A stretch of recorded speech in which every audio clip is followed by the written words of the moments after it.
Welcome everyone, and we're back with another show. This time, a herding cats, and we've got a really special guest.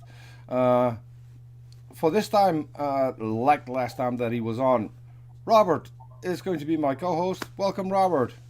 Good to see you. Hey everybody, good to be back. Great. We got a special guest that we had a lot of fun with talking last time. He's also in the Netherlands, and I'll let him introduce himself. Uh, Welcome, Doc Savage. Many thanks for having me on the show. It's a delight to be back here, and I think we're going to be talking about more substantive subjects than my mouse problem in my previous house I was on this show. I had been meaning to ask how is Slippery Dan, Slippery Dave? Slippery Dan, Yeah. yeah, I released him into the wild, and I moved on from that house and left my mouse traps there. So all is good. There are no rodents in the vicinity that I can see. They're not jumping on my shit like they were the last time. Okay. But it's a delight to be here, and I'll wear a little bit of a different hat in that although I am a doctor, I am not a physician, and my job is working with vaccines and biopharma products. And there's a pandemic. There's a whole pandemic going on. So anti-vax stuff and people freaking out about, well, natural infectious diseases could be a theme that I'm kind of qualified to talk about. So, in concert with Nate Brody, nothing I say is medical advice. I'm not a physician. If you need medical advice, talk to a physician. But I'm qualified to talk about vaccines and epidemiology and immunology, basically how these things work and how we understand them. And that's it. That's Yeah. it. Yeah. So from what I've heard, so you worked in Maastricht earlier, and when the That's whole right. pandemic broke out, you got a new job in Leiden. That's correct. And My previous two positions, one was with a company that makes transgenic T cells as a cancer treatment. So that's a really exciting new technology. And most recently, I was helping a company called Janssen with their version of the COVID-19 vaccine. And to be very clear, nothing that I say tonight relates to any support of any product in particular, and doesn't represent any of my current, future, or present employers, because I've worked for lots of different companies. So, as an independent, just to be clear, I'm not endorsing anything. okay, so yeah, where do we start? I mean, idiots are all over the planet, but they're also here in Holland. Uh, I've got questions already. Go ahead, shoot. Great. So I actually know someone at work who's when the vaccine becomes available for, I guess, the wee ones. One of her major concerns was how it would affect her children's DNA. It. What's the word on that? Is Yeah, it going to affect DNA? Is it going to like give someone a third eyeball or like change them completely? How is that going to affect anyone's DNA, not just the kids? cool. It's a really good question, and there's a whole population of anti-vax people who have the transgenic agenda as their bee in the bonnet. The fears that they discuss, basically you give a vaccine and it does something funky to your genome. That isn't a thing that can happen. That's not how any of that works. So without going into all of the details at this point, administration of a vaccine doesn't, by definition, change your DNA. What it does do is prime your immune system to recognize something that could kill you before it kills you. So you're That ready sounds to fun. go. That's it. Okay. There are lots of different ways of doing that. Some of them involve nucleic acids as a way of delivering a signal to your immune system. But none of these things go into your cells, into your nucleus, and change the stuff that makes you the person that you are. That's not a thing that can happen. Well, I was just about every rumor or kind of slight falsehood, in my experience, almost has somewhat of a foundation in truth. Where did that kind of come from to where, if your kid gets the shot, it's going to change their DNA? Where is there a foundation for that argument? Yeah, there's a thing that we can do in cell culture where you grow cells in a sterile environment and you can treat them in a way that causes them to take up DNA and sometimes use it to make things. And that's called a transfection reaction. And yes, we can change DNA in cells, but that's not what vaccines do. So the technology exists. It's not the same technology as is being talked about by the anti-vaccine people, but there's a grain of truth to it. Got it. What about the other negative side effects? I mean, I took Vicodin for 13 years. It did great things for pain, but there were a shit ton of things that I wish I didn't have to experience. Sure. What are the negative side effects coming from this vaccine? All of them are related to the vaccine actually doing what it's meant to do. So when you're injected with something like an antigen from a pathogen, so it can't cause disease, but it will cause your body to react. So you can expect to have some tenderness at the site of injection.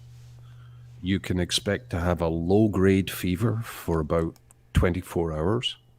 And that's your immune system ramping up. It's noticing that something has challenged it, and it's making that response.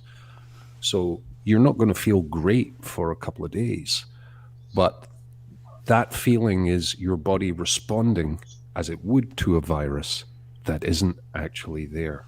So when the virus does come in, your body's already set to go. It's like, we recognize this thing. We can react to it, and it stops the infectious pathology from developing. So does everyone get that low grade fever? Because if you get the low grade, so you don't.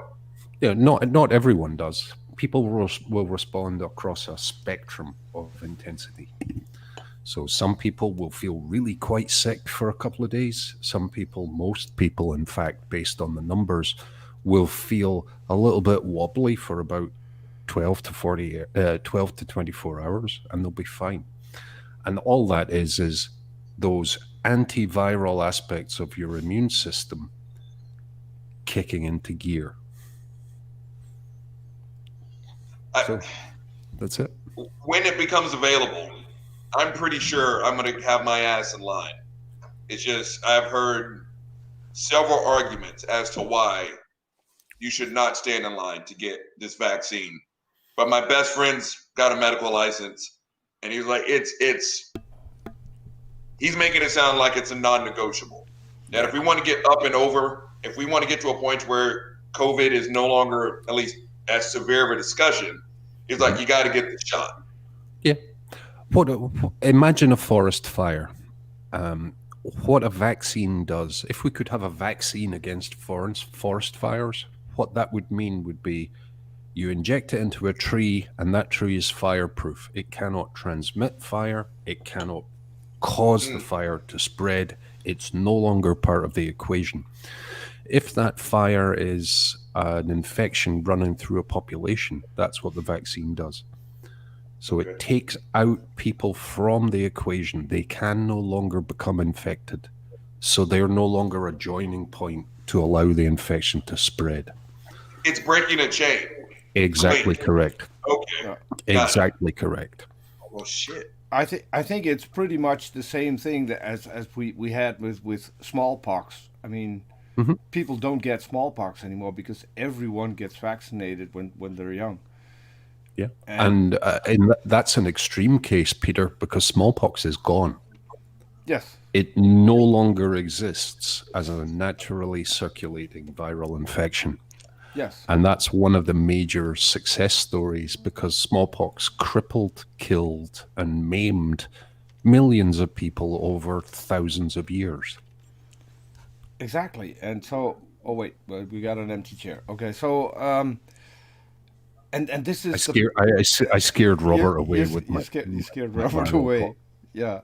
So, but and this is what I don't get. I mean, people are so afraid of this virus when we've had vaccinations for all kinds of other things, and Yeah. it's pretty much a well-known science that at the moment it becomes available, it's tested well enough.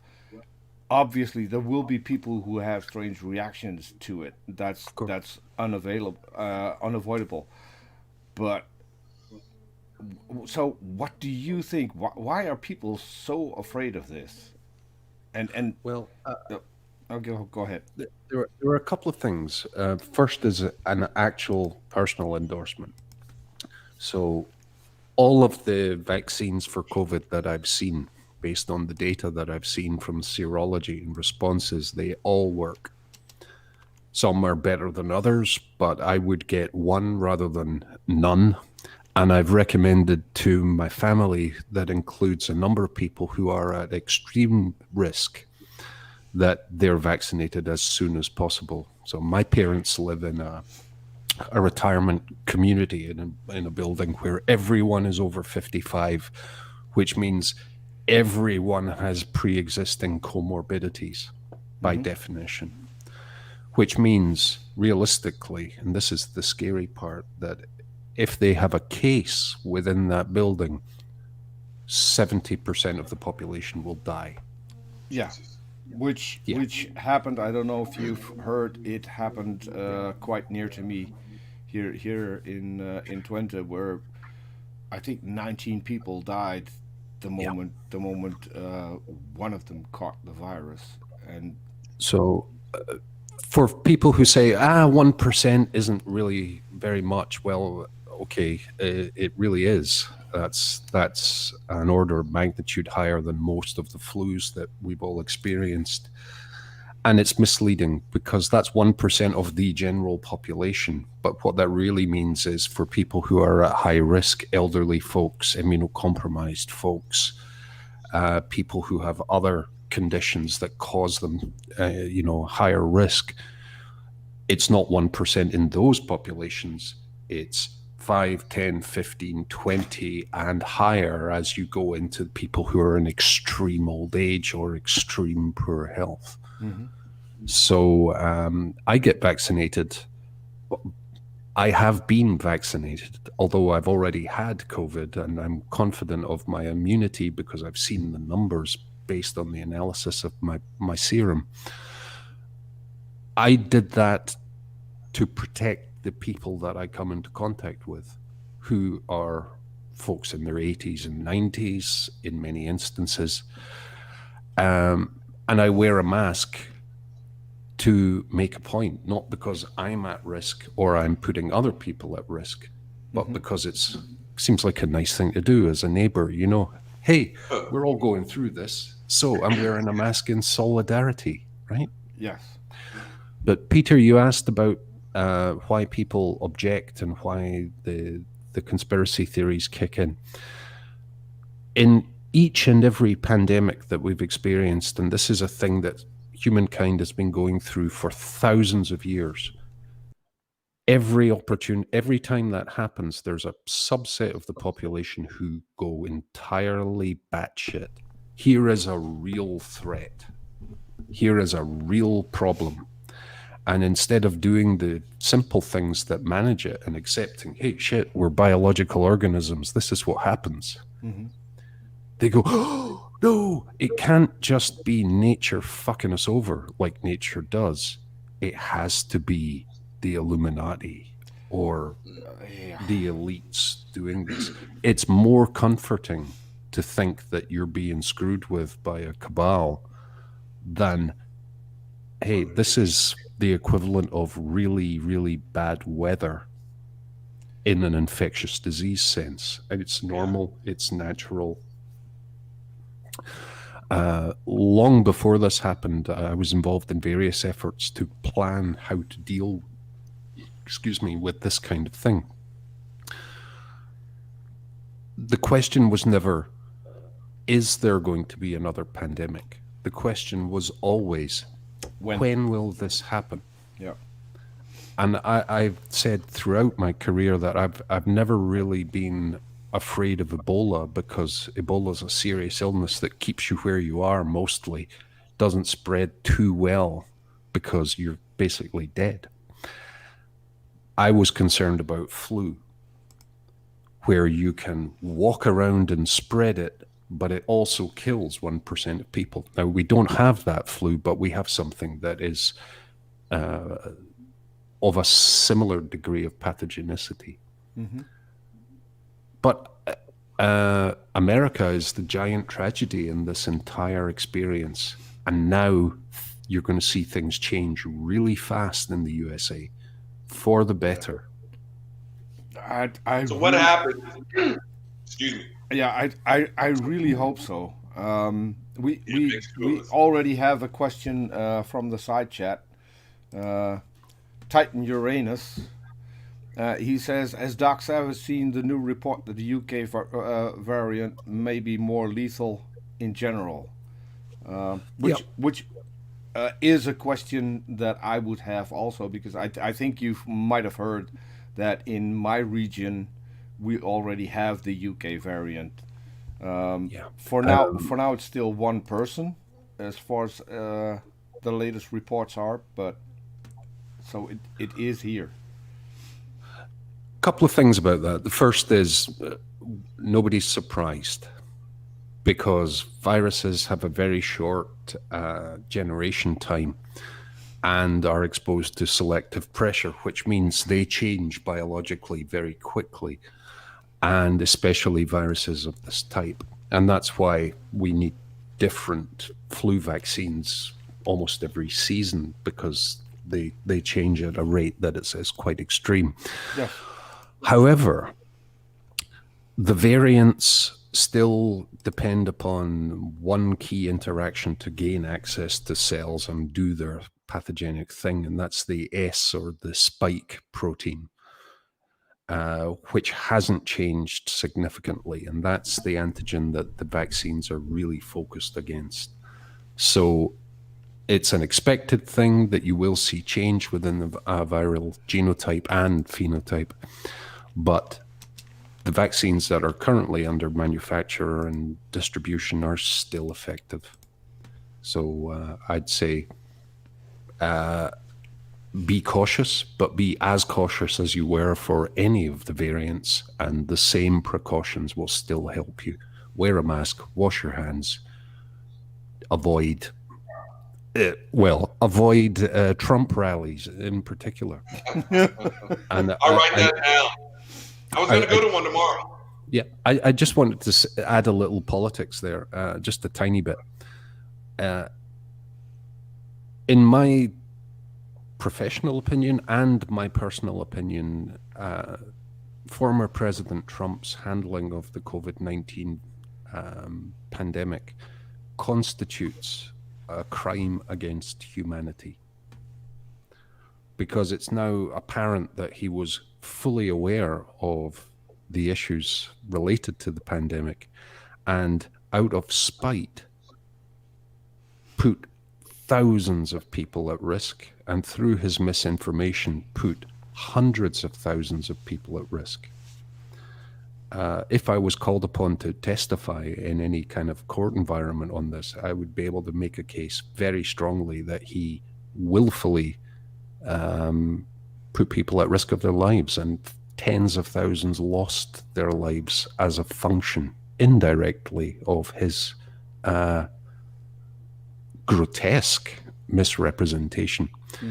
And I'm surprised that Tony Fauci didn't punch him right in the fucking dick, standing there.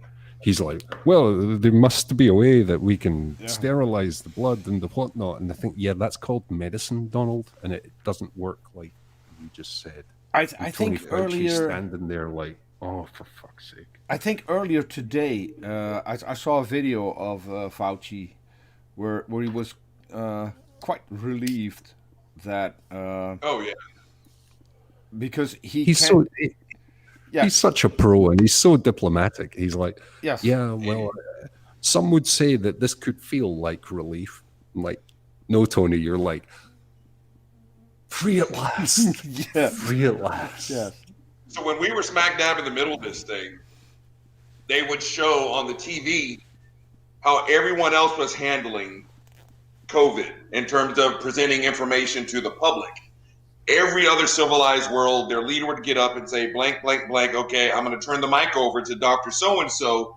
And that doctor just ran off for like 20, 30 minutes giving the details, except for the fucking United States. You've got, the nation's leading infectious disease expert sitting right here with his arms crossed, not saying a fucking word. And then you've got the orange baboon up here talking about, putting, bleach in your butthole or something. Yeah. And he was running the show while, the guy with the medical license just sitting there, and like I said, with his arms crossed, not doing a goddamn thing. And being the American in this conversation, I'm not going to lie, it was fucking embarrassing. It was Again, I don't care. I make the comparison all the time. I don't give two shits about how great a volleyball player is. When you want to learn how to play football, you go to a football coach or a former football player. They'll tell you. No matter how great that volleyball player is, he or she can't tell you how to wrap up on a tackle, how high to keep your elbow to throw the – that's not their job. And for the people who want to sit here and make the argument on how great a businessman Trump was or how great of a president he was, he doesn't have a medical license. So get up, address the country, then sit the fuck down and let the dude who leads this show or supposed to lead this show talk. I'm with you. If there's a way to slap cuffs on this asshole for how he I would say dropped the ball. I don't ever think he put us in the fucking game, dude. He did he actually caused dramatic amounts of harm by doing every fucking thing wrong repeatedly, even when he knew it and it was obvious. And before I forget, let me ask this question real fast. So let's say you got 100 people. 90 of them line up and get the vaccine. What about the 10 people over here who are wavering for whatever reason, don't think it's necessary, want more research, want to see what happens to the 90 people? Are these 10 people at any greater risk for not getting the shot that the 90 did? What happens to the people who don't get the vaccine right away? They want more research or more information. Yeah, they're still at risk of getting the infection, although they are less likely to get it if there's less going around in the background. Right. So if you have enough people immune in a population, it's like having an ignition source but no fuel in the forest to burn. Right. That's the herd immunity angle, which works. And it works with a natural infection. But the sad thing about using natural infection rather than vaccine for that is you also lose a lot of people and you have to dig a lot of holes in the ground. So it's better if you can weed out the fuel for the fire, but without having to build coffins for lots and lots of folks. So that's what vaccines do and have done. And, we're getting really good at it. As evidence for that, the extraordinary thing that the global science community have done in the last year is develop a vaccine for an emergent novel pathogen and have it at a quality level that's appropriate for clinical release and tested and deployed inside 2 years. That's unprecedented. We've never done that before. And to be clear, it's been done in a way that is entirely aligned with the regulations. Things have been prioritized and done quickly. But the quality associated with this, which is exactly my wheelhouse, is at a level equivalent to any of the medical products that you would get. We just threw a whole lot of resources into it And that's what this community, my professional community, can do. And I'm really proud of that, because 50 years ago, it would have been a very different thing. 100 years ago, we would have lost tens of millions of people at this point and have no vaccine. Wow. I wanna come back to a question that we had earlier about the new strain. Titan Uranus says, considering that at least one of the new variants appears unaffected by antibodies produced by infection within with the wild type, and others are more infectious. And he said that was in an unpublished paper with a small, less than 50 participation to the antibody. So, can you explain? So we've got the variant in the UK that seems to be more aggressive, more deadly. Will we need faster upgrades of the vaccine? Is the same vaccine going to work for all the different strains? What are the prognoses there? From what I've seen currently, the vaccines available are effective against all of the emergent strains. And it's really important to be cautious about conclusions based on very small studies. The tendency is to go on a zebra hunt, meaning if you hear hoofbeats, generally think horses, but if you're going for zebras, you'll find some odd things going on. So the emergence of new strains is a concern, and the tracking of the various variants is underway to update vaccines as and when it becomes necessary to do so, in a way similar to the way we update flu vaccines by referencing outbreaks with the antigenic types, with the type of virus involved, and updating accordingly. I can't say this with 100% certainty, but I'm relatively confident that every 2 to 3 years, you'll probably need to have another COVID vaccine. Mm-hmm. Really? Yeah. Okay, so this is so widespread in the community, in the population, that it's a thing that we will have to manage actively. But here's the thing. Every COVID virus is a lot like the one that it came from. So the vaccine that you get now will give you some protection against emerging strains that come out in 4 or 5 or 10 years. So the impact of the disease on the population will progressively drop over a period of time. And I'm going to ask the complete layman question. If we have less people who have the virus, wouldn't that also slow down mutations? I mean, yeah, absolutely. So this vaccine will also help in getting new strains. I mean, new strains will always pop up because, as we said before, it's what nature does. Yes, you know? yes, and sadly enough, there are a lot of people who still think that this is a hoax, that this is China trying to take over the world, and it is mind-numbing what they come up with. But yeah, I mean, going back to the initial outbreak, the conspiracy theories were fascinating. It's totally a hoax, or it's a man-made pathogen, and if it was, it would be a really, really bad one. Why is that? Well, if you're making a weapon based on biology, you want something that's selective and typically lethal, so that your guys are fine and the other guys aren't. Gotcha. So if this was a biological weapon, it's the tactical equivalent of setting your own arms dump on fire and hoping it spreads to the enemy. Yeah.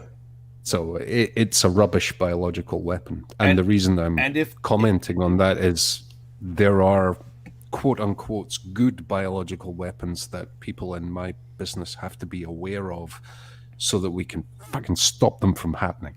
You know? Yeah, and so I have to say I missed one conspiracy theory because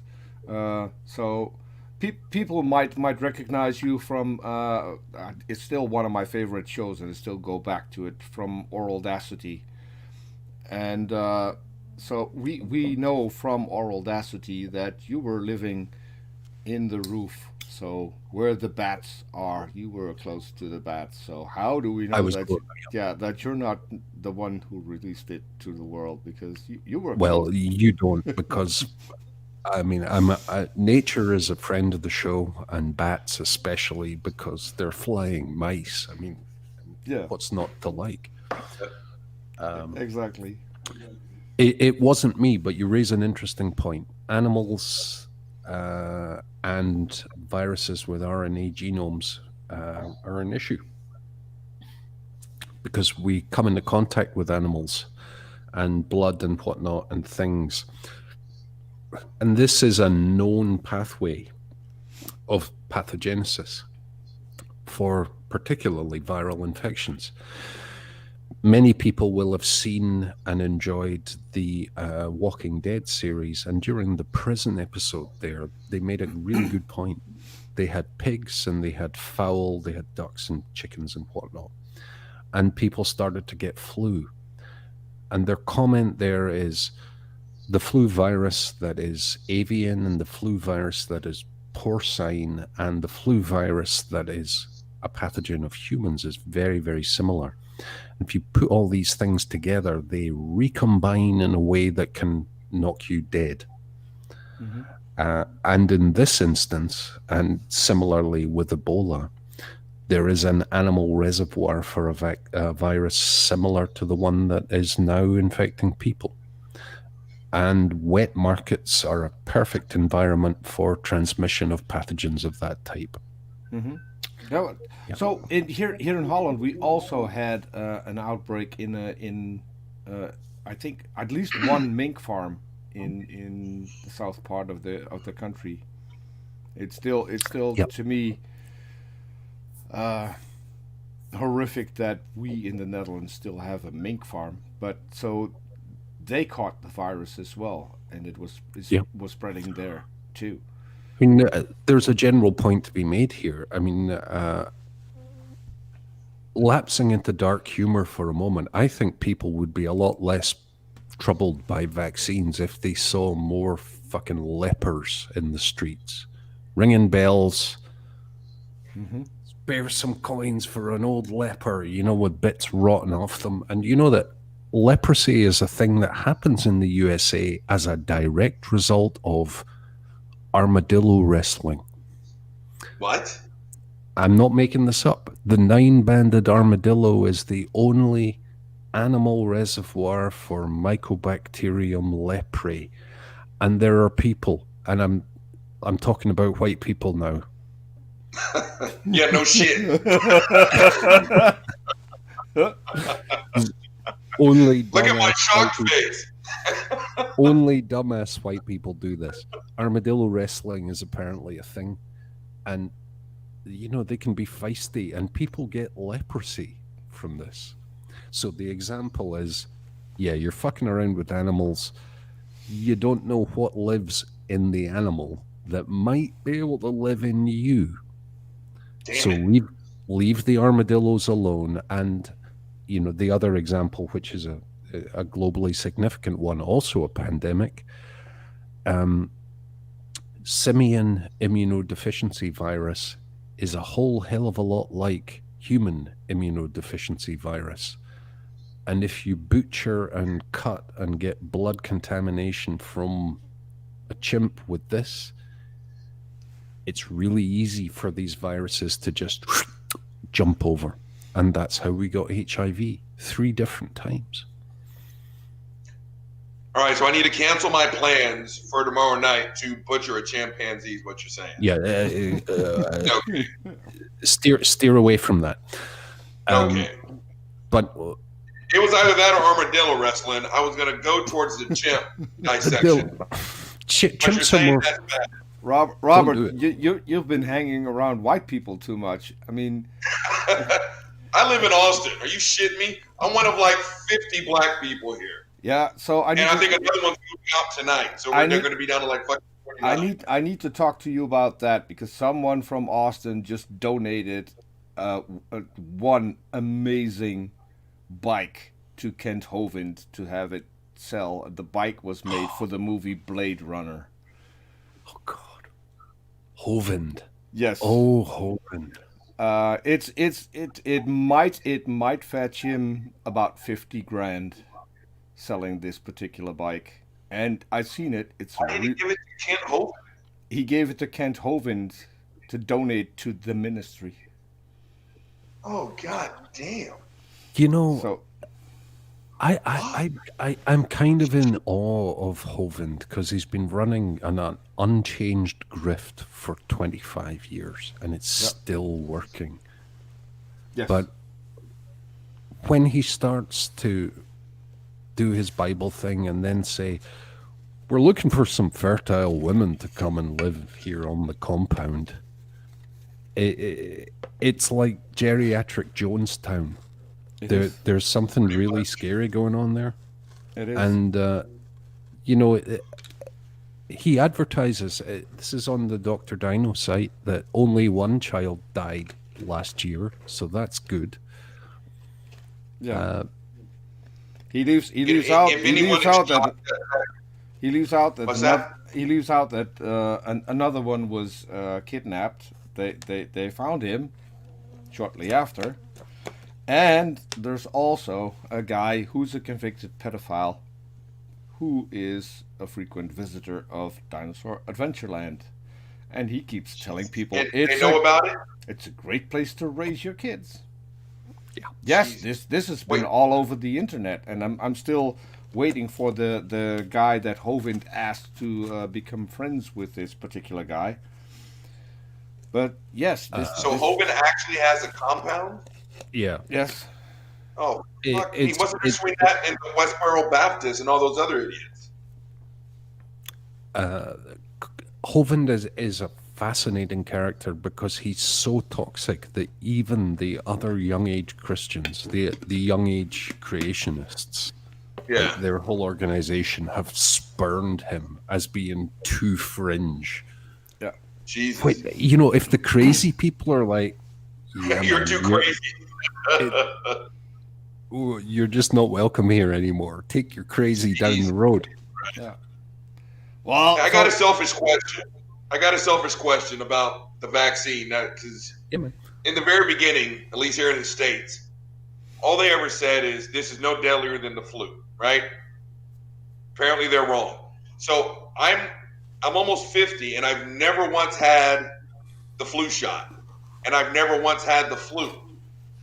What's the difference between the necessity of getting the COVID vaccine and the flu shot? I've Right. never once had the flu nor the flu shot. So what's the difference?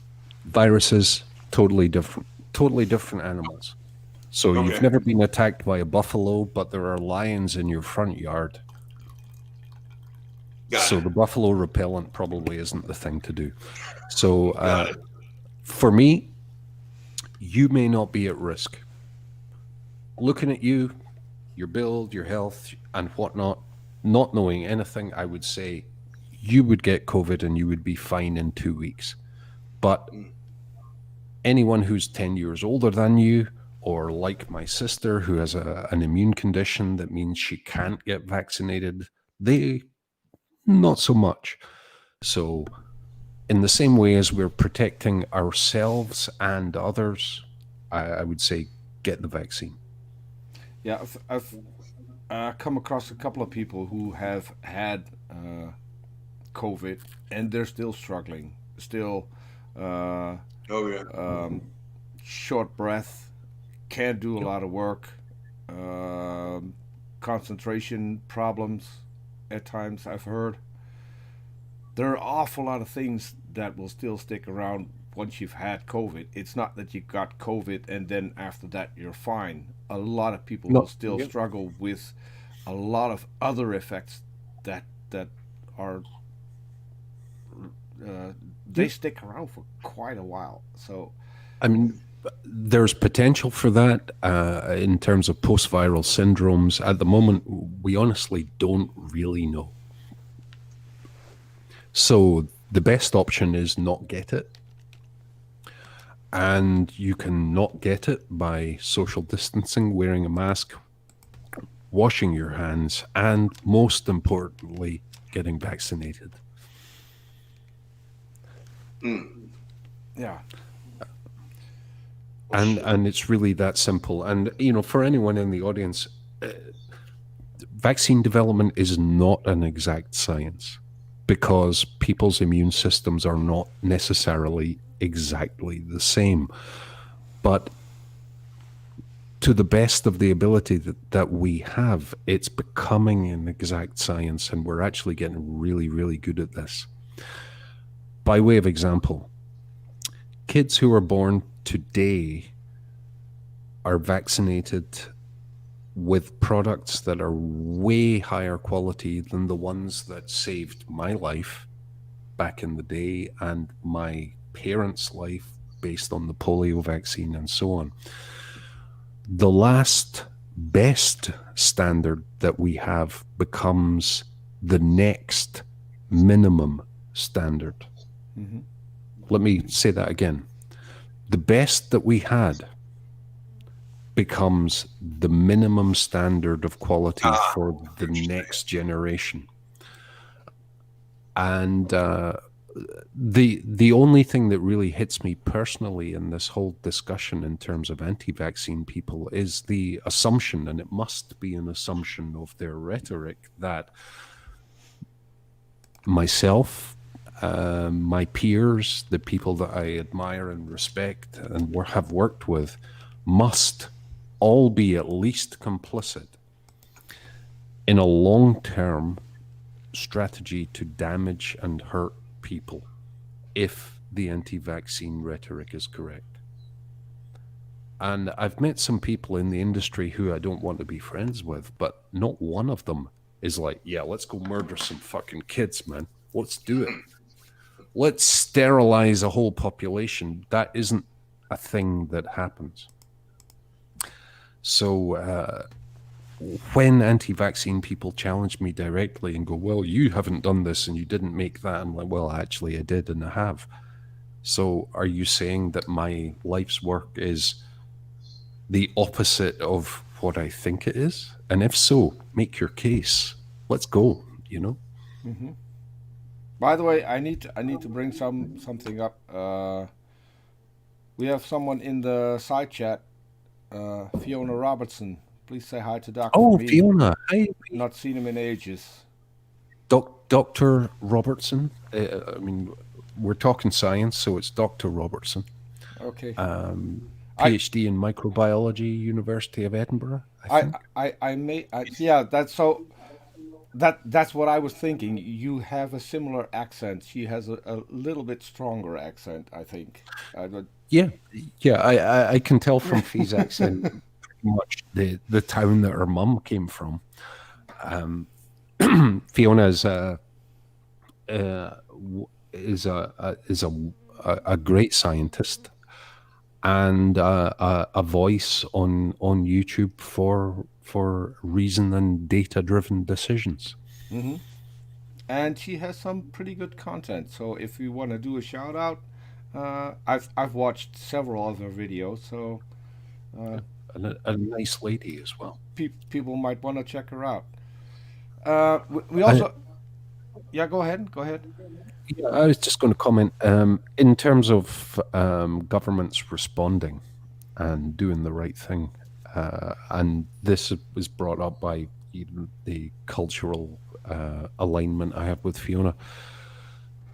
The Scottish government, for a small country with limited autonomy, the Scottish government reached out to the people at various universities and subsequently to myself and others in my peer group and said, what do we have to do to keep the people safe? And myself and others wrote a bunch of stuff, and the government went, oh, it seems fair enough, really. And they acted on it, and the people went, yeah, that seems fair enough, really. It sounds like you've got the right people giving you the answers, and we're going to respond appropriately. And they did. And that's why Scotland stands apart from the rest of the UK as having COVID substantially, although not completely, under control. A rational response based on data. They picked up the phone and went, yeah, we need to talk to the professor of infectious disease management at blah, blah, blah. That's not a position that exists. It's a composite of multiple areas. And they were like, yeah, okay, that seems fine. And most of the people have responded quite well to that. Yeah, so Fiona put in the chat, she says, researcher in molecular biology, mainly working with RNA and in diagnostic RT-PCR.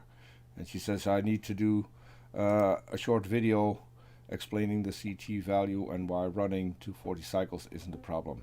So sounds good. Yeah, I'd strongly suggest people subscribe to her YouTube channel. I'm just gonna act like I know what all that means. That sounded like some real scientific shit. I'm just reading it. I have no clue, but don't tell me. I heard RNA and I was like, I'll just act like I'm smart. What is that? Robert, you made a really good point that I want to address. And in this discussion with various science stuff going on, talking about immunology and whatnot, it's really easy to get overawed by specialist knowledge in a particular area. Yeah. Because it's sexy and pandemics and so on. But all I'm really talking about is the kind of expertise that someone who's interested and committed can generate in themselves over 25, 30 years. So you said when you want to learn basketball, you go to a basketball expert. Right. When your car breaks down, you don't take it to a dentist. Right. And when you're dealing with a pandemic, you talk to infectious disease experts in the same way as when I need a plumber, I go to my best buddy who's a plumber who knows this shit inside and out, specialist knowledge. That's it. It's not mystical or anything kind of, these people should be, revered because of technical expertise. It's the same you develop in a career. Right. So that's a really good point. But when you want to control an infectious disease, you don't talk to a politician who knows dick.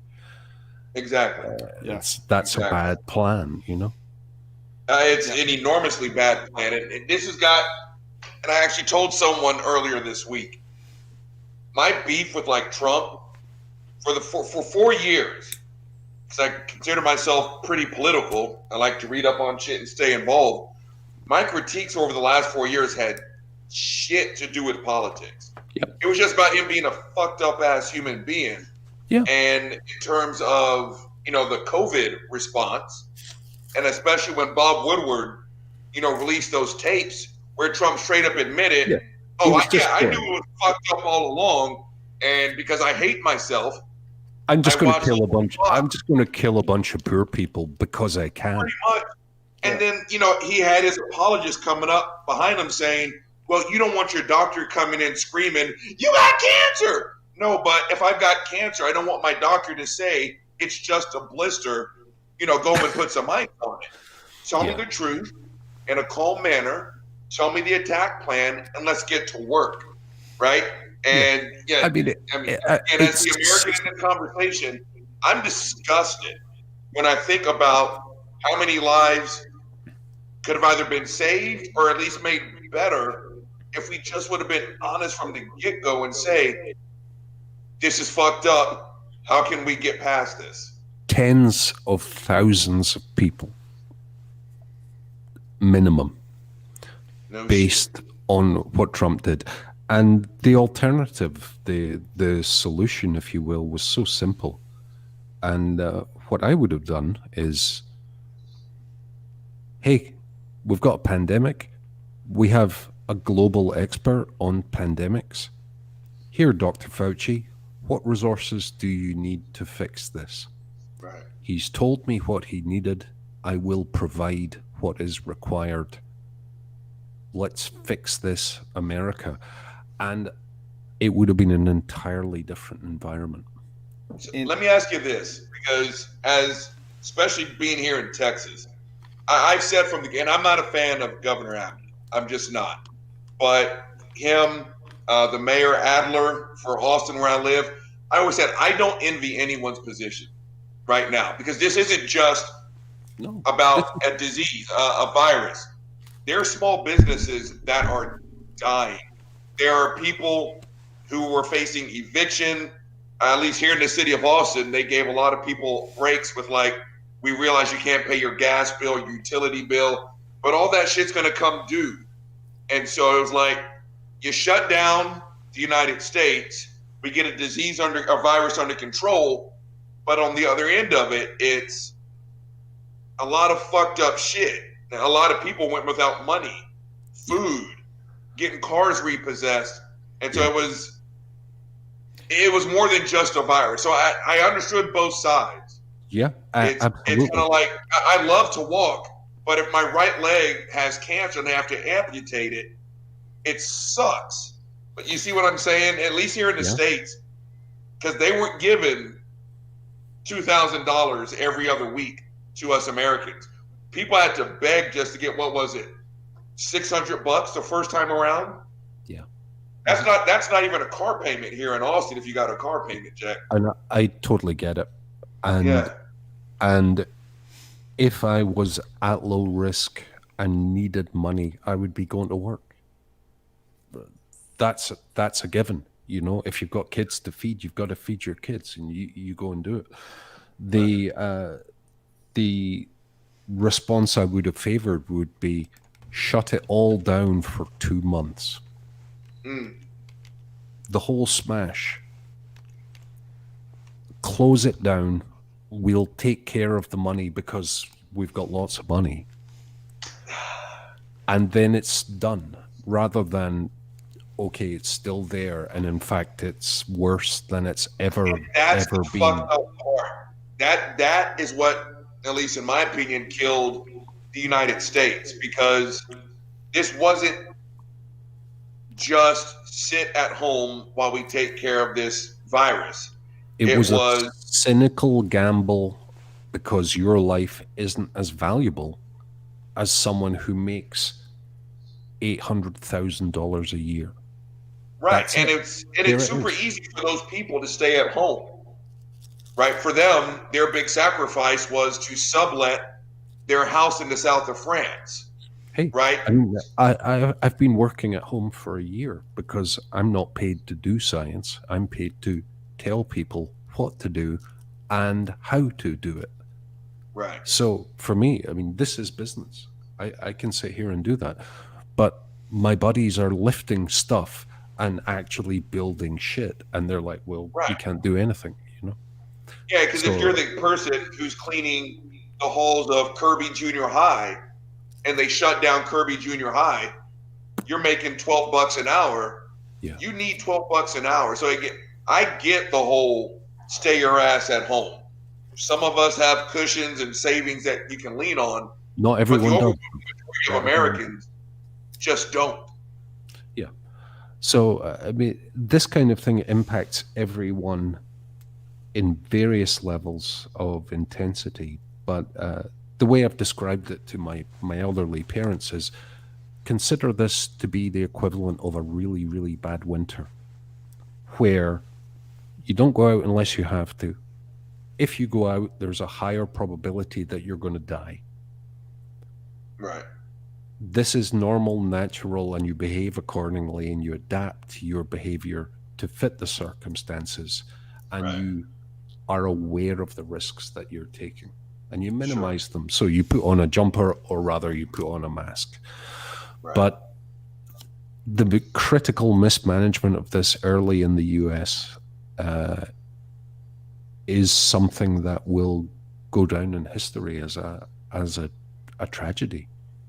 Well, let me ask both of you guys. See, and this is just the American point of view. Did y'all's government help y'all out financially? I think here in Holland we have things in place that help people out. Yes, but because I get being the son of an officer. Go ahead. But yeah, but we also have other stuff. We have a decent healthcare system, so that if people get sick, they're not getting all the bills that the people in the U.S. will get because there's poor healthcare. There's also a social system. If you don't have a job, you will still get money to get by, which is also not available in the U.S., at least not in the same way as it is here. If you get a disability where you can't work, you also will still have a decent income, which also isn't available in the U.S. There's so many things that converge that make a complete difference, and still, and I'm in one of the hot spots here. If you look at countries like Australia, New Zealand, where they have a lot less. I think New Zealand has almost no cases of COVID. Yeah, New Zealand's done with this because they have an isolated environment and they shut it down. Right. Yes. See, for us, I still say ours wasn't, well, other than Trump dropping or never even bothering to get us in the game. The U.S. problem, especially down here in Texas, where Texas is pretty much its own country, our problem wasn't the virus. Our problem was money.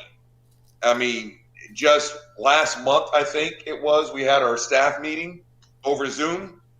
We're my place of work, we're doing okay. Just, 2 months ago or so, 7 independently owned local fitness studios had to go into operation shutdown mode. Yep. They closed, right? And again, for us, it wasn't the virus. It was, I remember there was a guy at a city council meeting in like Dallas, and I'm not a gun guy. And again, contrary to popular belief, I'm not a violent person, but he was an old Marine and his livelihood was his business. He owned, I can't remember, maybe it was a restaurant or a bar. And dude is sitting here looking at eviction, closing his business. It was like, my wife and daughter live off of what I make. And dude straight up said, if you close me down, I'm going to go get a gun. Yeah. And I was like, and the fact that that gentleman was in that position is a travesty in the world's most wealthy environment. Right. The only thing that was lacking in the political response was the will to actually invest in the survival of the community. Right. You shut it down for 8 weeks, the problem goes away. Yes. But if you halfway do it and your president is going, well, you don't really have to pay too much attention to it, you end up where we are at the moment with 400,000 graves. Sure. And to put that in perspective, the daily death toll in the USA from COVID is roughly 12 times the daily death toll experienced in World War II. Jesus Christ. Every day. That's the sad part. Yeah. And I really, again, like I have to say it one more time. For us, I really don't think it's the virus. I think it's the money issue. Because in the States, healthcare, just everything else, it's literally sink or swim. And I still remember getting a burn on the back of my leg. And it wasn't major. So I went to one of the doc in a box, one of those emergency clinics.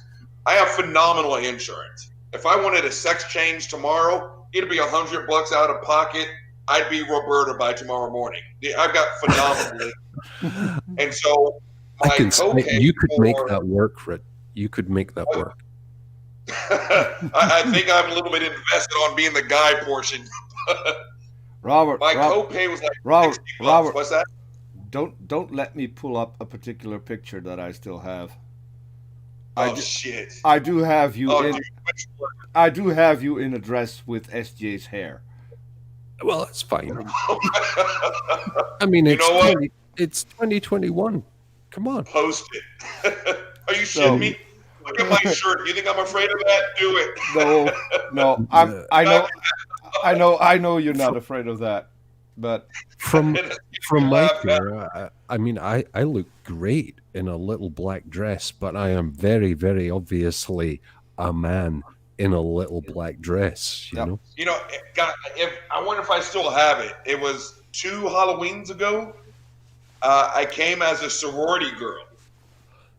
I got a prairie skirt, boots, and one of my ladies let me use her shirt when she pledged like 30 years ago. I couldn't breathe in that thing. She's half my size. I got the wig, all that. And so, how about this? If I can find that picture, I'll post the shit out of it. It was one of my best Halloween costumes, next to my Serena Williams costume. Oh my goodness. That was the best one. well, to add to that, and I'm glad there are no pictures of that. So I've worked with a restaurant near me that's a Texas steak restaurant, and I usually eat there for free. And I went Yeah. there with my girlfriend, and we decided when we had our food to go to the bathroom and change clothes. So I look not that good in a little red dress. Let's keep it at that. And I tore it when I All right. If Got there's a your picture, that needs to be on Twitter. yeah. 10 out, Seriously, I need to see this. 10 out of 10 for effort. you Yes, know? at That's- least we people were a little shocked when we got back to our table, but it was all fun. It's the Netherlands, though. I mean, no one's going to punch you in the face. No, Not like here in Texas. Are you kidding me? not even Do it. not even my friends who still run a business there and just had to scratch their head. What the hell is going on here? So some alcohol may have been involved in all of this. Just a little bit. Gang, I've gone shopping in my prairie skirt before. It's 6, 7 o'clock in the morning.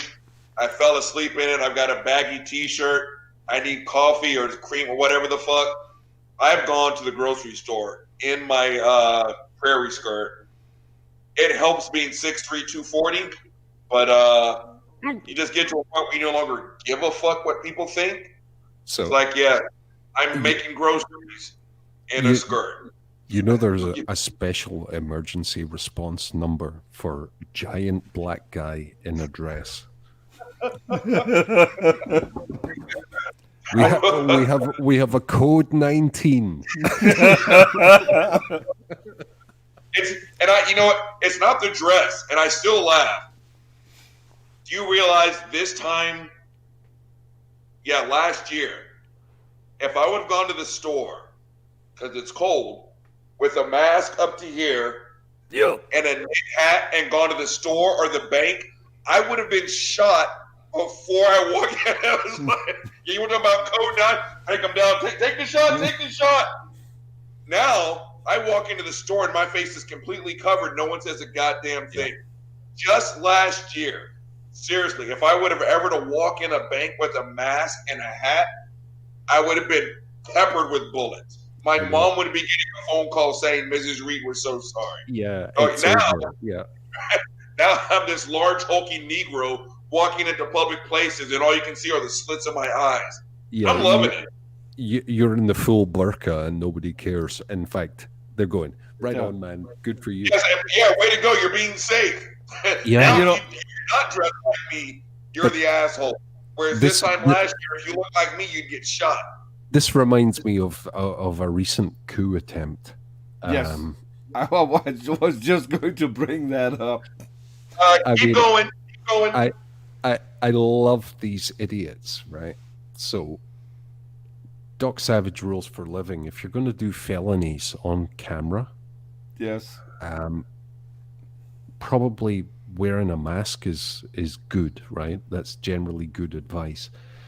If you're going to do felonies on camera in the midst of a global pandemic and you're not wearing a mask, you're a fucking jackass and you need to be in jail. Yes. On all kinds of different levels of jail. You're just a douchebag for doing that. I mean, I would just recommend putting people in jail for being that stupid. That you've got a legitimate reason to wear a mask. You're going to do criminal things. You're going to raid the Capitol. You're going to steal stuff. You're going to demolish windows. You're going to smash in doors. And you have a legitimate reason to be completely unrecognizable. And that's the part that you don't do, because then you're going to be a sheep wearing a mask. Those people deserve to be in prison just for sheer instead stupidity. of wearing a disguise that's, as Peter said, entirely legitimate on multiple different levels. Instead of a disguise, no, you're going to wear fucking shaman horns and live stream your felonies. Yes. There are no words to describe how embarrassed I am to be the only American in this fucking conversation. Shaman boy, and I made a video about it because it pissed me the fuck off. Not only did he get his organic food or whatever the fuck he asked for, now his lawyer is arguing that, I guess, not necessarily not in the right state of mind, but he felt duped. That's the word he used, a lawyer. He felt duped by the president. And I was like, jackass. So fucking, I mean, yeah. I don't want to say anything because I'm on air here, but whatever the maximum penalty was, he should get that times 5. But no, you don't get to claim you were duped. Your mom, Karen, complained to the manager that the 3 Hots in the Cop wasn't good enough, so they shipped him some fucking organic vegetables and some grass-fed fucking chicken and beef. I'm like, this is some bullshit. Robert, yeah, it's like Robert, formed at the Capitol keep with in a mind. naked face. Keep in mind, he's on a shaman diet, which doesn't exist. No, it's not really a thing. So it's and I so just wanted to enter. Capitol, can I have said I'm on the Cajun diet? And can my Aunt Gilbert ship me some etouffee and some jambalaya and all that? Can I? You think that'll work? No, I mean, holy shit. I mean, now really, there is a precedent really now. There is a precedent now, so maybe you could get away with it now. And just say, hey, I'm a full-blown Cajun. I need my decent diet. I can't eat bologna and white bread with mayonnaise. No. Gumbo, I need. But let's hook it up. I really hope they let him keep his horns in Gen Pop, and I hope he's enjoying his organic sprouts, because everyone in that cell block knows that his mom called the warden to get him that. I mean, for God's sake, I mean, the guy is not going to have a good time, right? I hope not. No. Between him and the little bastard who stole Nancy Pelosi's computer and was released, there are no words to describe how upset that made me. Because I only watched it once, but the K-Leaf Browder story I watched like 3 or 4 years ago with a friend. A black kid was accused of stealing a backpack. He went to Rikers Island. They shoved his ass in a hole. He had no priors. He was a good kid. Yeah. They put him in solitary confinement. He lost his mind literally, and he took his life over a backpack. Yep. This bitch stole Nancy Pelosi's computer and tried to sell it. And literally got the equivalent of, you went 25 and a 20 on a school zone. Yeah. I went through the roof when I saw that. I was like, don't ever tell me again that there aren't 2 justice systems in this country. You stole Nancy Pelosi's laptop. You live. This kid was accused. What if he found guilty of stealing a backpack? They drove him crazy. He killed himself. And do we need to add to Like that that there was a congresswoman who wanted to sell it to a friend in Russia, or wanted to ship it to a friend in Russia, who would then get it to Russian intelligence, and Oh, she's still there. that's She that Bobbert lady. yeah, yes. the one of Oh the God, she's insane ones. terrible. Oh So God, she's the worst. Like I said, hey, are you guys accepting visas? Can I come in where you guys go? Because this is fucking embarrassing. Because I've sit here and I've listened to other countries talk about their COVID stats, and America just going in the wrong fucking direction. And we pretty much have a felon sitting in Congress, and we're not doing a goddamn thing but giving her probably a pay raise this time next year. It's like, yes, oh God, we suck at this. We're doing something wrong, man. that so with the whole thing with the raid on the Capitol, the the people in power that pushed that raid, the people in power that are still talking about that it was justified. There's this other doofus that now has filed impeachment Oh Jesus, against she's against oh against Biden. It The fact that these people are running a country is mind-boggling. I mean, and that's the scary part because I hope people understand how the U.S. government works. The president is like the top of the weed. It's the root system. It's the senators, it's everyone else yes, that feeds up. And so the fact that this lady got to the stage that she's in, I almost refuse to remember her name. But even before he put his hand on the Bible to say, I swear to do my job, she was already talking about articles of impeachment. I And know. you're like, what are the charges? You know, you just can't pull something out of your asshole, right? He looked at a cat funny. He crossed the street without looking both ways. Like, you know, that's not grounds for impeachment, right? It's like, oh, fuck me. This is shit you learn. Okay, now I'm going to stop getting upset and bring my blood pressure down. This is stuff you learn in 5th grade social studies. And this lady is in D.C. Both those idiots. yes. Yeah. They have more power than I am. I'm a brain damaged C student who's half crazy. And I know you can't do the shit that they're talking about doing. I mean, this is truly embarrassing. Truly. These people should be mopping up horse stalls, What not affecting government policies. what I enjoyed and reflected upon to an American friend was during the coup attempt, the fascist mouth breathing jackasses showed us their whole entire ass. Oh, yeah. Quite That easily. was their moment. That was the best they could do, and it was inept, ridiculous, and terrifying all at the same time.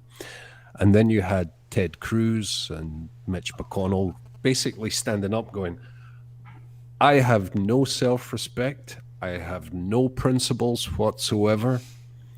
I'm a scumbag, but here I am. Ted And Cruz in particular, because he's not nearly as bright as Mitch McConnell. He doesn't even know he's a scumbag.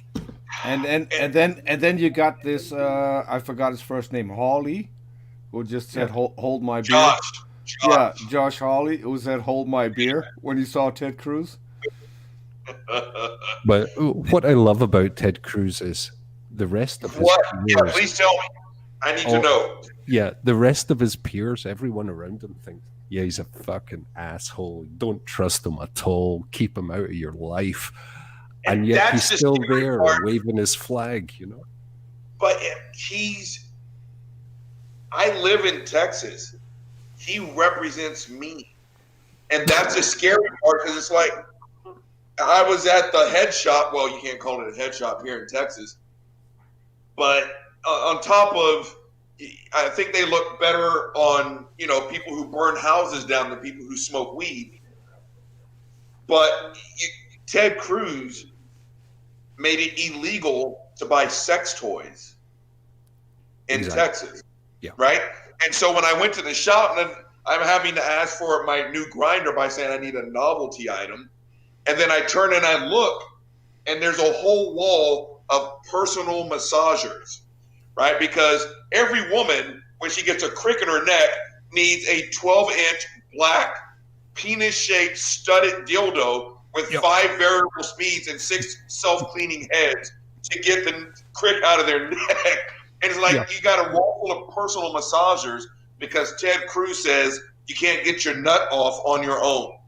And it's like, why is this guy doing anything past 1876? This dude's a fucking social dinosaur, and the state of Texas continues to put him in a seat of power. I am Robert, you have to keep in mind, him banning sex toys says a lot about his personal experience with his wife, I think. There must have been. I just think wet ass pussy in his life. He was never in the room when his wife busted a nut. I promise you. I promise you. The very best we could say about Ted Cruz is that he's a giant fucking gaping asshole with no principles. Pretty much. I mean, I'm being as credit where is due. Is he's really good at that. Oh yeah. Having no principles and being an asshole. He's a grade A at that. Absolutely. I guess that's easy to vote for folks who have no principles and like assholes. But if you're in a state full of assholes, you vote for one of your own kind, right? Do y'all know he got busted on Twitter? And he blamed it on like one of his, because he's got Ted Cruz the personal, Ted Cruz the professional.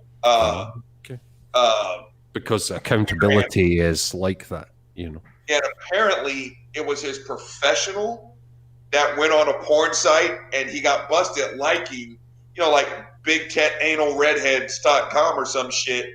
And now he's having to backtrack. And it's like, long story short, don't we see this with every hardcore Christian? Pastor, politician, God hates fags.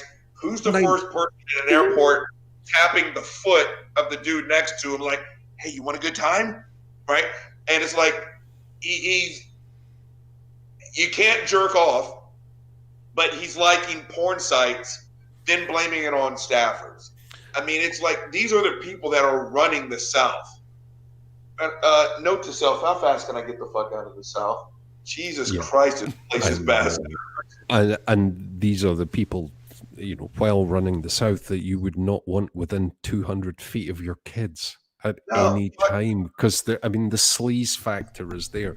And Ted Cruz would flip immediately if he got a lift of power from anyone. It could be the Nazis, it might be the Hare Krishnas. He doesn't care because he has no principles. None. No. I told someone when the whole Ted Cruz thing was gaining steam a long time ago when I was married. I am protective, borderlining, overly protective. Mm-hmm. A former coworker who's in the middle of a 16-year stretch in Huntsville, just to let you know his character.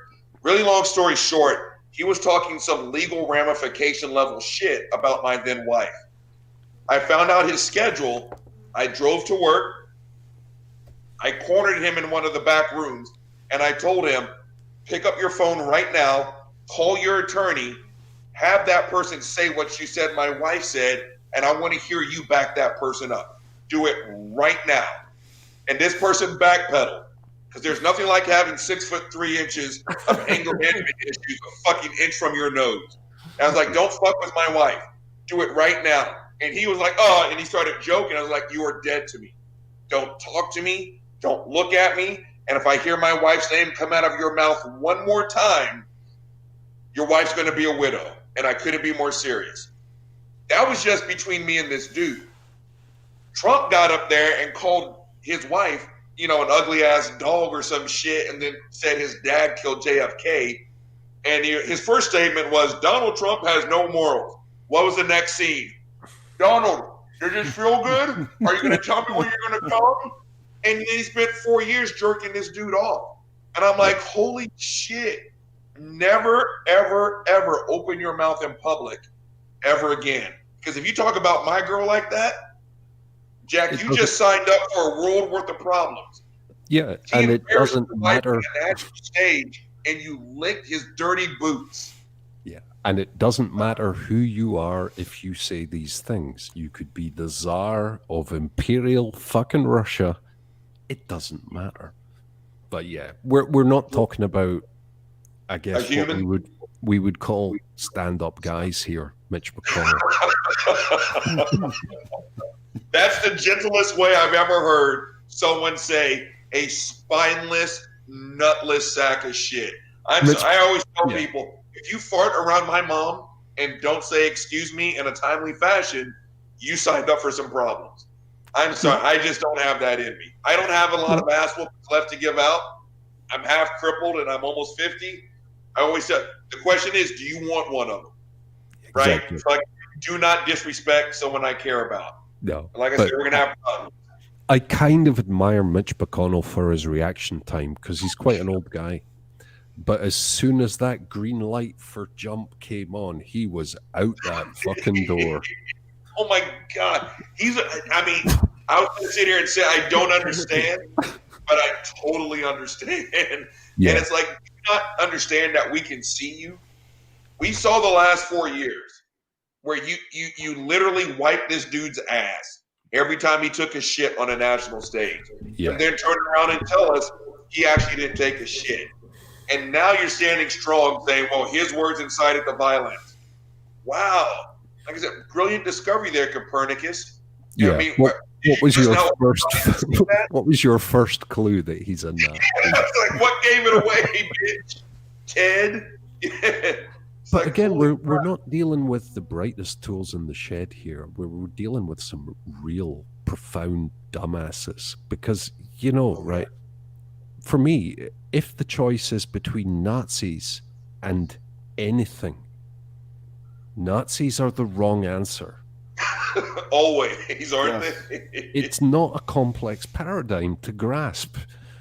But here in the States, it is. I can't tell you the number of times, not just on Twitter, but like in my personal and professional life, where wearing a swastika has literally been called simply a difference of opinion. It's like, yeah, no. If you wear a Klan's hood around me, we're not having a difference of opinion. I see a threat to my life and those that I care about. Yeah. So, yeah, only here in the States can you blur the lines between the severity of being a fucking Nazi and disagreeing on how we're going to cook our steaks tonight. Yeah. Right? That's a difference of opinion. I'm a mid-rare guy. If you ask for well done, you have to cook your own shit because I refuse to do that to a ribeye. That's a difference of opinion. What the swastika means, that's not a difference of opinion. I once saw an enormous swastika on a building in Toronto. They were filming a movie, and that's the thing that happens. And I'm glad to say that it had a visceral impact on me. Seeing this symbolism and knowing what it means and knowing what happened as a function of it resulted in a real response that was like, when are you taking that fucking thing down? Okay. And I'm responding to a flag in this way, and it's more intense than I felt about a lot of more significant things, and I was quite happy with that. Yeah, I mean that. Pardon me, but I mean that's almost like a basic human. Or if you ask me, it is because I remember we watched The Sound of Music in the 5th grade. Mm-hmm. What are you, 9, 10 years old? And it was that scene where Captain Van Trapp tore the Nazi flag. An entire class of 5th graders stood up and applauded. You're a fucking kid. You can't keep your underwear clean. Everyone knows what that flag means. Everyone knows what that symbol means. And only here in the States, it seems, are we able to make this some kind of an argument on, maybe we should give these people latitude or some shit like that. And I was like, no, you shouldn't. Just like you don't give people, like when Trump said there's good people on both sides. No, there weren't. There were Nazi, Klansmen, and white supremacists, and then there's everyone else. Because if you don't add the assholes, you just have a bunch of people gathering. Add a Nazi, you have a fist fight. When I saw the young guys LARPing fascism and doing the Jews will not replace us and blood and soil, what I wanted to do was say, guys, stop. I need to talk to you for about 30 minutes about the emergence of totalitarianism. Yeah. And how that happens and what you're doing and what it really means in the community you're marching through. Because I don't think you're really aware of it in the complete sense that a mature person is aware of what you're fucking doing. And then punch at least 4 of them right in the face, right? On general principles. But that was a game changer for me, because it was unambiguous. It wasn't a dog whistle. It was, yeah, we're a bunch of Nazis. Here it is. And that's one thing that I give Trump credit for. He gave a certain portion of the population an unearned sense of victimhood. Right? They actually thought that their life, their what they were entitled to, was being threatened. You don't take the street saying Jews will not replace us unless you actually believe that your way of life is in danger. And not once. And actually, it's been punctuated. So they tried to write me up at work, and I told them, you can fire me right now. I'm not signing a disciplinary slip, because I can't tell how many white people the first year of the Trump administration came up and told me, Robert, you have no idea how hard it is to be a white person in America. Yeah. I'm like, no, really? Why don't you tell me? Tell me all about the struggles of the white man. And almost to a person, each one of them said, Robert, do you have any idea how hard it is to be blamed for everything? And we're the last group of people you can make fun of, and it's okay. Yeah. I'm like, wow, really?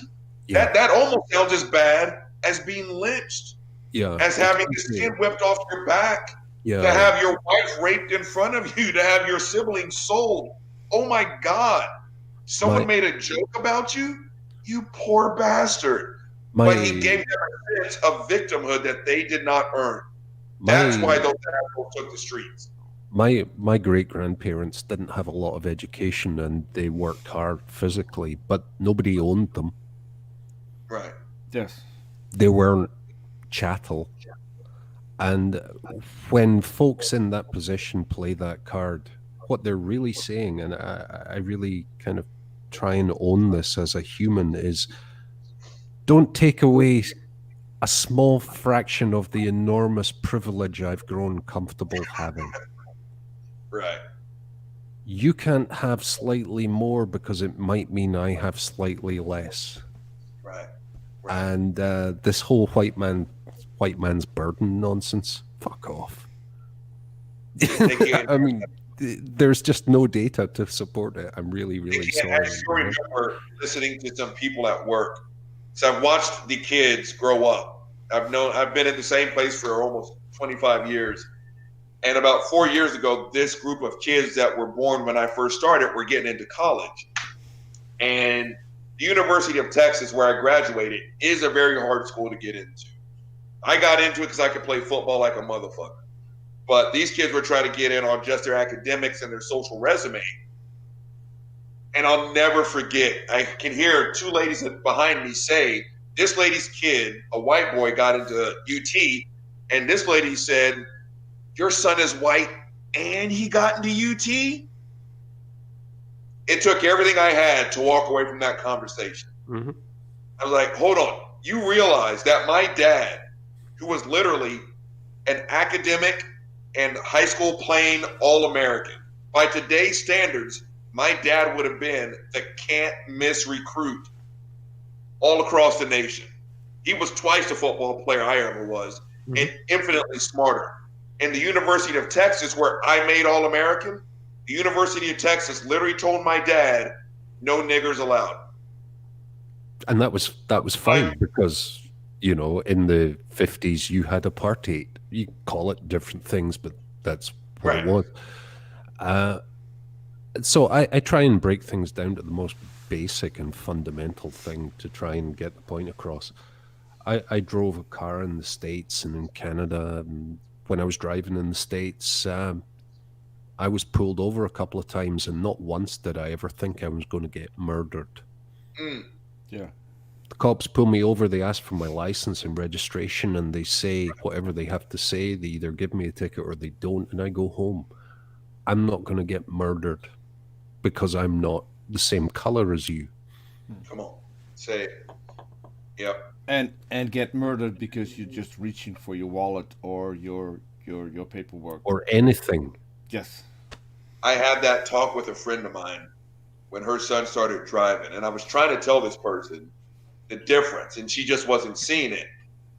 And it was like, my dad taught me, yes sir, no sir. You announce every move you're going to make, even when they say reach for your license. You tell them, Mr. Officer, I'm reaching for all that. And she's like, Robert, I don't get it. I tell my kid the exact same thing. I was like, okay, but the difference is my dad finished that speech off with, and if you don't do this, you're going to die. That's what he told me when I was 15. It's like, did you tell your son that? Or did you just tell him to be respectful to police officers? No answer.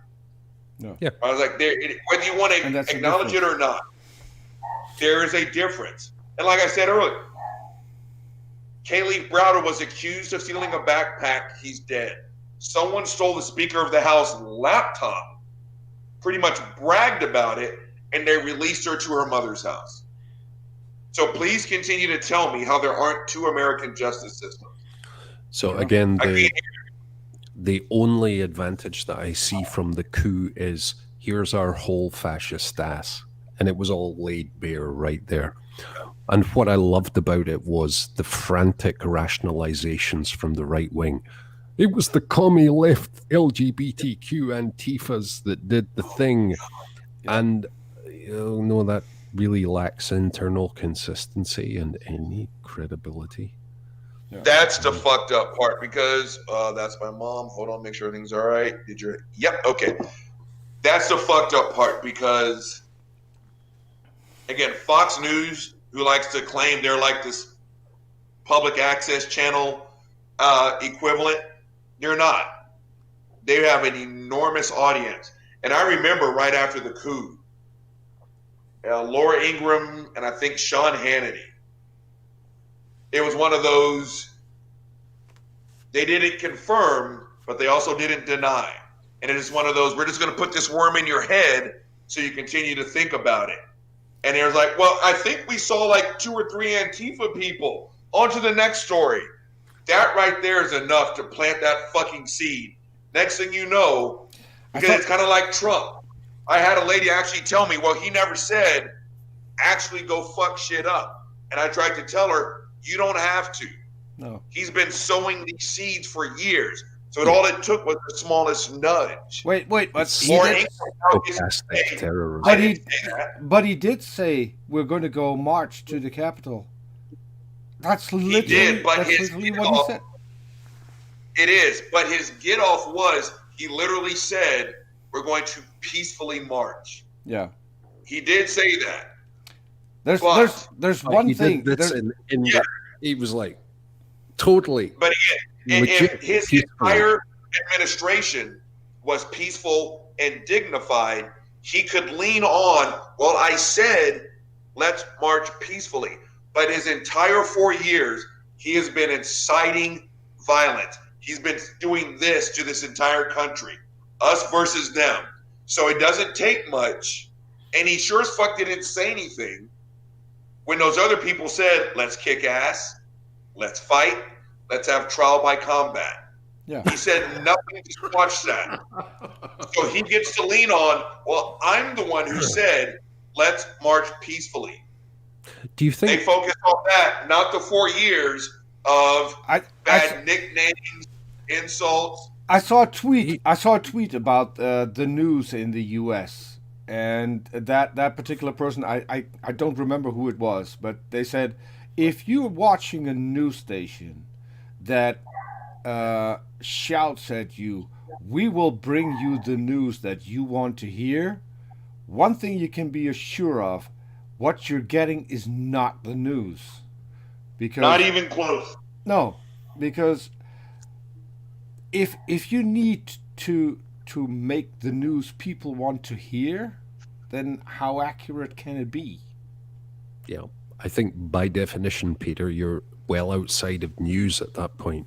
Yes. But here's a question. So Rudy Giuliani is a lawyer, at least for the time being. Do you think he actually has a lawyer as well? Because if he does, wouldn't that lawyer be telling him a list of things not to say? Because he seems to be saying all of those things. It's a little bit like, please come and take me to jail right away. Let's have trial by combat, says Rudy. I mean, for fuck's sake. Wish. If you ever need a lawyer, those are not the people you're going to hire, because who's going to touch this guy, right? I mean, he is as tainted, because Forbes magazine put out a statement saying they're still going to write their articles and they're going to be fair, but if you hire some of the higher up from the Trump presidency, they already said, we're going to rake you through the coals, and we're just going to assume that you're lying. And so it's like, who's going to touch the Kellyanne's? Well, she already has a book deal, but that's because of her husband. Who's going to touch Rudy Giuliani? No one. Right? Would you hire this guy to fight your fucking traffic ticket? Well, so to be fair, Robert, in your neck of the woods, there would be a lot of white people who would still hire him. I can't argue that. Sad but true. Sad but true. Yeah, but we could not write this script. No. You know, the press conference on the ramp next to the dildo store in the crematorium, and the melting face on oh my camera. God. And do we remember Trump's children's desk next to an undecorated Christmas tree?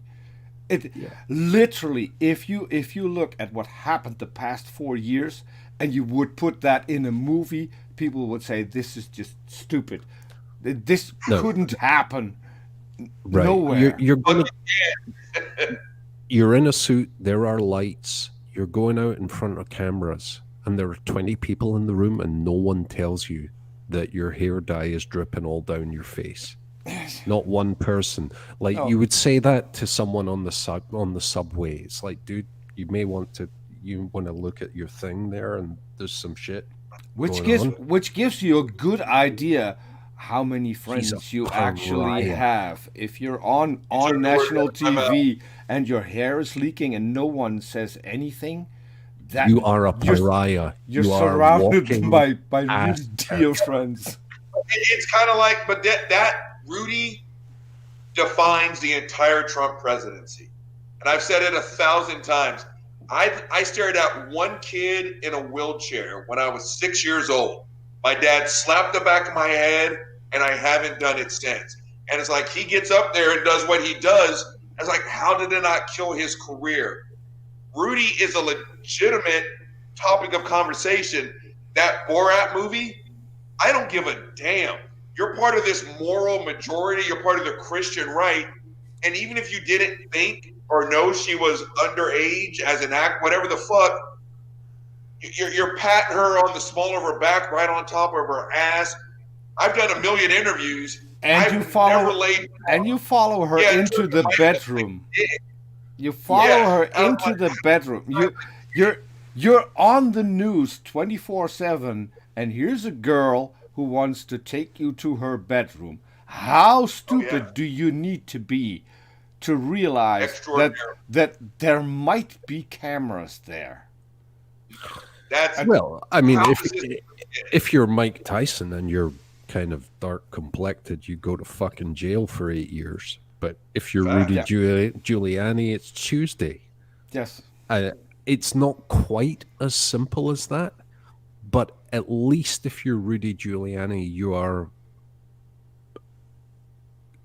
forever known as a person with zero fucking class, and you're a scumbag. Yes. Right. But it's, I mean, the thing with the Mike Tyson thing, and I don't believe this for 1 second, being a former professional athlete, but at least people already think we're scum of the earth. People already think we have rape for breakfast, we have assault and battery for snacks, we steal for lunch. We're not what people think we are. So when Mike Tyson fucked up, he dropped. People already think we're scumbags. We're not. We're just like you. You just get to see us on TV, right? Rudy Giuliani is part of the party of, again, personal responsibility. This is God's party. We're Christians. We don't fart without saying, excuse me. We only have sex with our wives, and that's only for procreation. We pray before breakfast, lunch, and dinner, and you get caught with this little girl. But Robert, I mean, the harsh reality is he can rape your kids and not go to jail like Trump did. You're right. You're right. It's ugly, but you're right. And that's the fucked up portion, truly. Here's a thing that I hope comes out, right? In my entire almost 50 year of life, I've never been accused of or paid anyone off out of court to settle any kind of charge, let alone a assault sexually on a minor charge. And Trump has 8 of them. 8.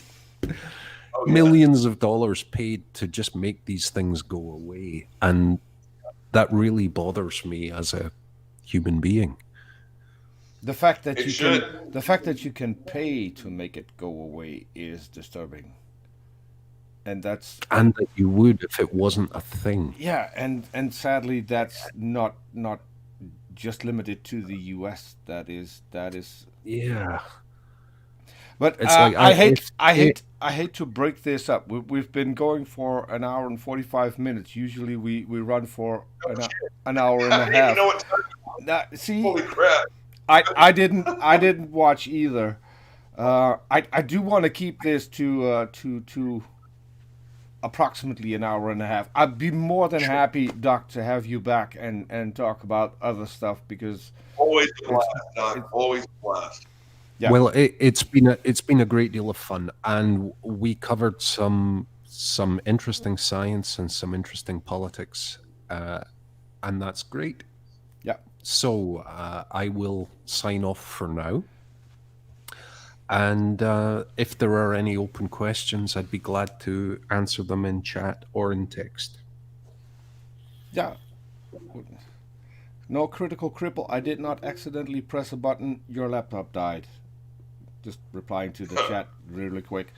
No, so as I said, it's always a pleasure to have you on. So whenever possible, if you want to talk about a topic, I'm more than happy to have you back on, and I will talk to a certain friend and see whether or not he can have you on. Yeah. If that happens, I will tweet that out as well.